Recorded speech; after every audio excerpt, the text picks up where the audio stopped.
غیر شرعی نکاح کیس کی سماعت کے دوران بانی P T I Bushra be be اور خاور مانیکا میں جھگڑا۔ بشرا بی بی کے وکیل عثمان ریاض گل بھی دوران اجرا خاور مانیکا سے لڑ پڑے۔ بشرا بی بی کے وکیل عثمان گل کی خاور مانیکا کو مکہ مارنے کی کوشش۔ جان لیتے ہیں ہمارے نمائندے حاشر حسن سے۔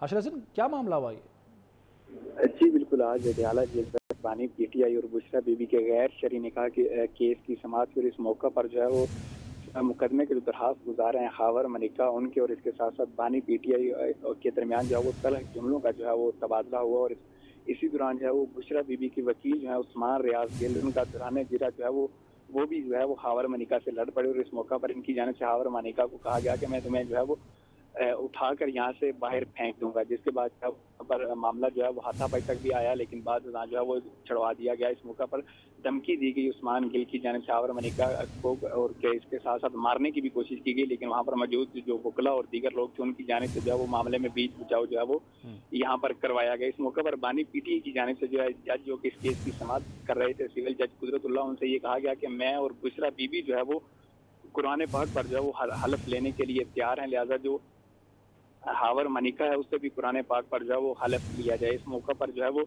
یہ بھی کہا گیا بانی پی ٹی آئی سے عدالت میں کہ میں نے بشرا بی بی کو جو ہے وہ نکاح کے روز دیکھا تھا، اور اس سے قبل جو ہے وہ میں نے نہیں دیکھا، جس کے بعد جو وہ خاور مانیکا کی جانب سے دوران سماعت ہی بانی پی ٹی آئی کو یہ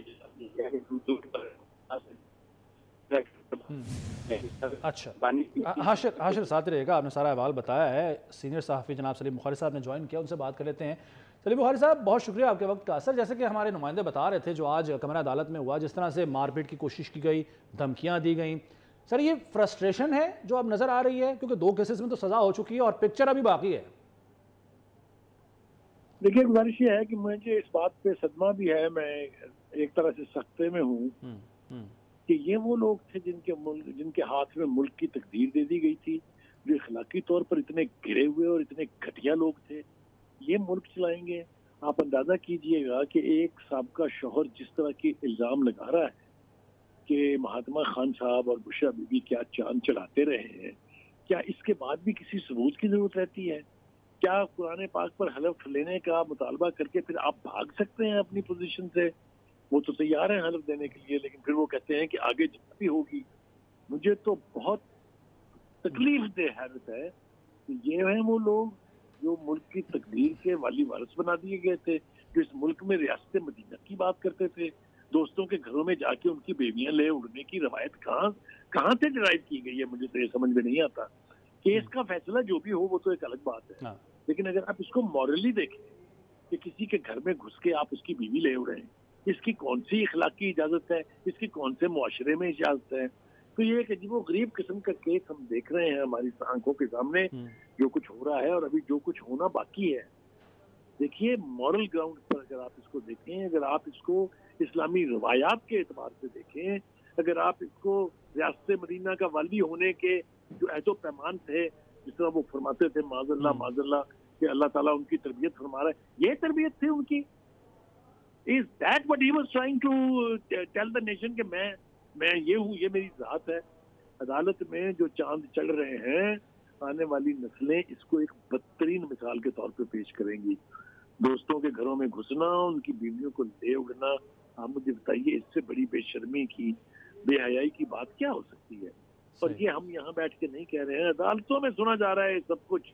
آپ بتائیے، آج کا نوجوان جو ہے، جو ان کے فالوور کہتے ہیں، انہیں تو یہ سن کے ڈوب مرنا چاہیے۔ یہ کوئی فخر کی بات ہے؟ یہ آپ سمجھتے ہیں کہ بہت اعلیٰ مثال قائم کی ہے انہوں نے؟ تو ایسی لیڈرشپ پہ جی صحیح۔ اچھا، نوید چودھری صاحب نے بھی جوائن کیا، سینئر صحافی ہیں۔ نوید چودھری صاحب، جیسا کہ آپ گفتگو سن رہے ہوں گے سلیم بخاری صاحب کی، وہ کہہ رہے ہیں کہ اخلاقیات کے کچھ تقاضے ہونے چاہیے، لیکن جو ماضی رہا ہے بانی پی ٹی آئی کا، چاہے وہ حکومت کے دوران 4 سال کی حکومت کے دوران ہو یا اس سے پہلے ہو، آپ کو کوئی امید تھی کہ انہیں کوئی پاس ہوگا اخلاقیات کا؟ اور جس طریقے سے آج جو یہ واقعہ پیش آیا ہے، لڑائی جھگڑے کی کوشش کی گئی ہے اور جس طریقے سے ہاتھا پائی اور مکہ مارنے کی کوشش کی ہے وکیل نے بھی، تو یہ فرسٹریشن ہے آپ کے خیال میں؟ جی، 100% فرسٹریشن ہے، کیونکہ انہیں نظر آ رہا ہے کہ اس کیس میں بھی عدالت کی جانب سے جو فیصلہ آئے گا وہ ان کے حق میں نہیں ہوگا۔ بڑا سادہ سا کیس ہے، اس میں کوئی لمبی چوڑی تحقیقات کی ضرورت نہیں ہے۔